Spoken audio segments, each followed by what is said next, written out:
A partir de hoje, os motoristas devem ficar atentos às novas regras do Código de Trânsito Brasileiro. Desde a obtenção da CNH até mesmo o aumento do limite de pontos na carteira foram impactados pela nova medida. Tássio trabalha como motorista de aplicativo nas horas vagas. Ele diz que nunca chegou perto do limite de pontos necessários para perder a carteira.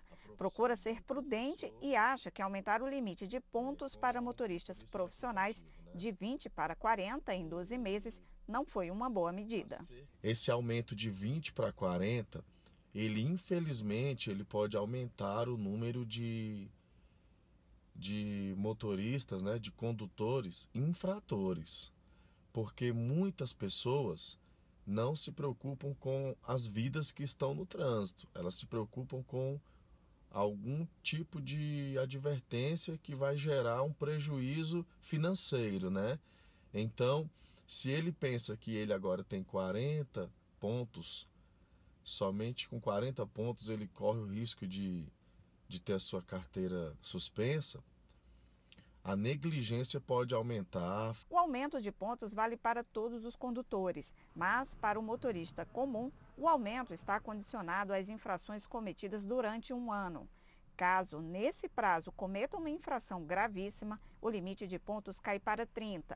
E se cometer 2 infrações gravíssimas, o limite cai para 20 e ele pode ter o direito de dirigir suspenso. Quando o Código estabelece as infrações em gravidade, ele diz que quanto maior as infrações, ou seja, as gravíssimas, elas estão mais próximas de uma situação de risco ou de um acidente. O prazo de transferência de pontos do dono do veículo para o motorista infrator também foi ampliado de 15 para 30 dias. E só vai ter direito ao desconto de 40% na multa se não recorrer da infração e reconhecer a multa. Motoristas das categorias C, D e E vão ter de apresentar exame toxicológico negativo. Caso contrário, o condutor comete infração gravíssima, multa e suspensão do direito de dirigir por 3 meses. Outra mudança é em relação à validade da CNH.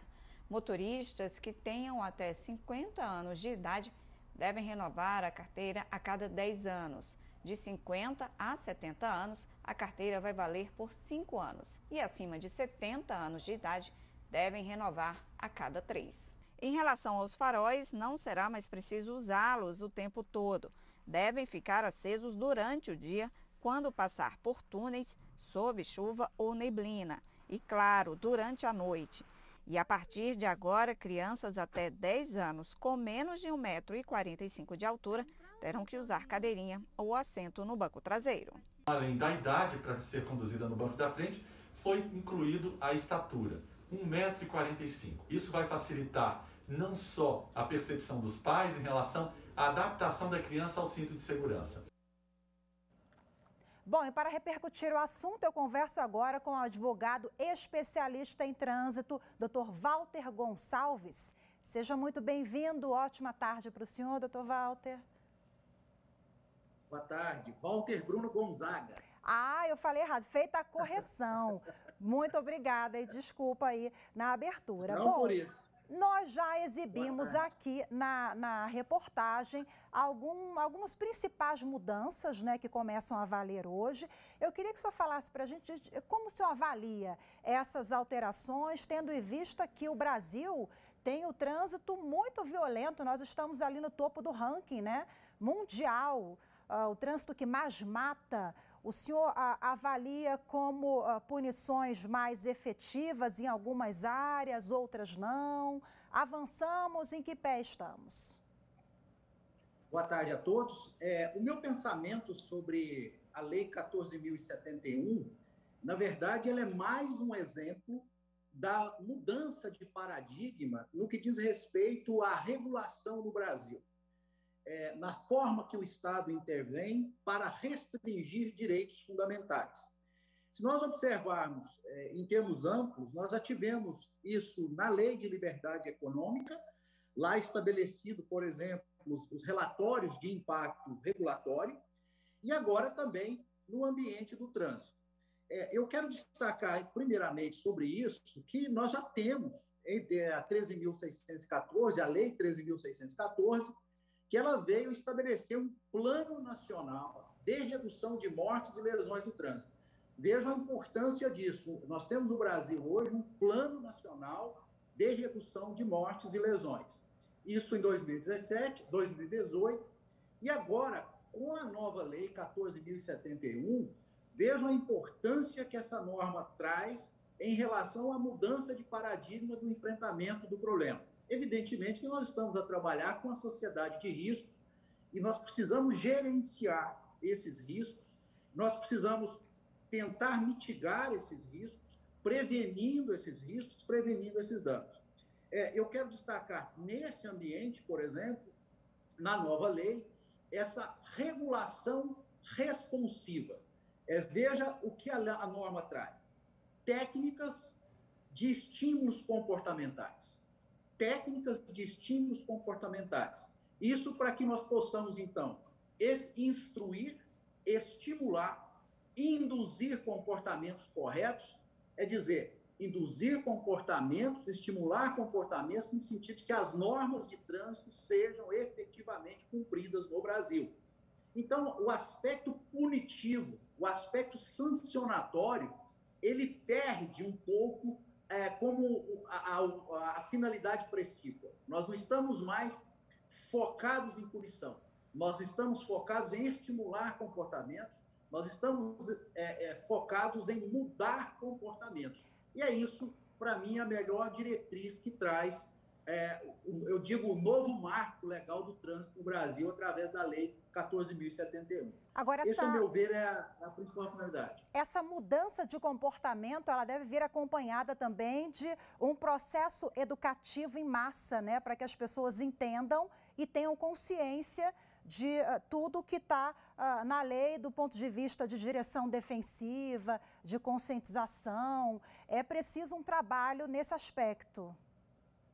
Nesse ponto, o Estado brasileiro ele avança sobremaneira, por exemplo, em relação ao CONTRAN.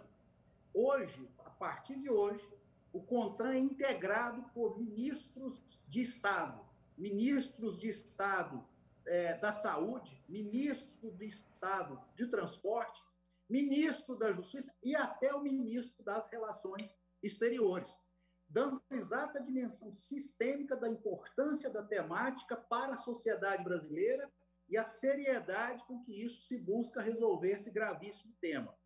Então, nós temos preocupações na nova lei, expressamente, com saúde, com trânsito, com transporte, com justiça, tudo isso numa perspectiva de proteção efetiva dos direitos fundamentais do ser humano, notadamente a saúde e a integridade física. Bom, agora a nova lei, ela também endureceu as penalidades para quem provoca homicídio ou lesão corporal, para quem conduz o veículo sob efeito de álcool ou drogas. Há uma avaliação positiva, tendo em vista que nesse aspecto nós temos uma punição mais rigorosa. Porque, de acordo com a proporcionalidade do crime, isso avalia como um avanço? Bom, a nova lei, ela tem aspectos de direito administrativo, de organização administrativa.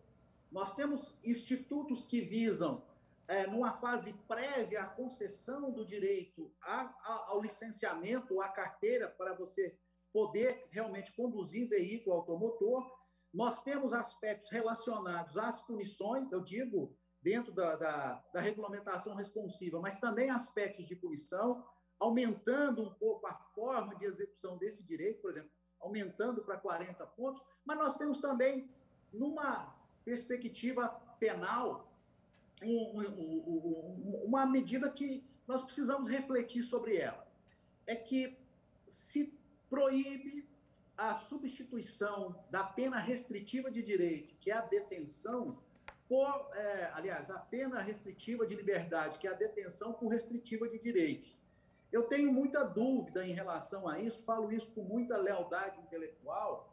Evidentemente que a pena ela tem que ter essa dimensão de castigo, mas nós temos que pensar hoje que a dimensão de prevenção geral ou prevenção especial. É dizer, a prevenção especial, a pena tem como destinatário precípio o infrator. Ou a prevenção geral, a pena tem uma finalidade de induzir comportamentos para que o terceiro, olhando aquela conduta errática, não venha praticá-la sob o receio que sobre ela também incidirá a pena.